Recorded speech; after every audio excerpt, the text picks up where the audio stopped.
PUJ driver nga nakatagpilaw samtang nagbiyahe. Nakabangga og pandisal mobile cart ug usa pa gyud ka motorsiklo. Mga pandisal nagpasad sa kalsada diha sa Salinas Drive, Barangay Lahong, ning Dakbayan, Sugbo. Anong report? Kini ang nagpasad nga mga pandisal sa kalsada gikan sa mobile cart kay gipangsulod na lang in town sa sako kay di naman mabaligya. Kini human nabanggaan sa PUJ kansang driver nakatagpilaw samtang nagmaniho sa sakinan.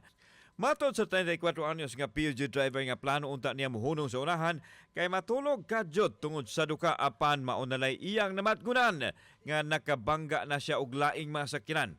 Samtang ang 24 anyos nga driver sa Malunggay Pandisal mobile cart miingon nga naninda ra unta siya og pandisal sa dapit ug wa na niya mabantayi ang nagdanga-danga nga jeep di pasayrohan.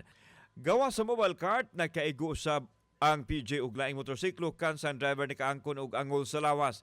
Hinuon ang mga naagrabyado nagkauyon nga makighusay na lang basta mabayran lang sa mga kadaot sa ilang gamit. Kauban si Clover Lumayag ug Rod Prado. Ako si Alan Domingo. Balitang Bisdak.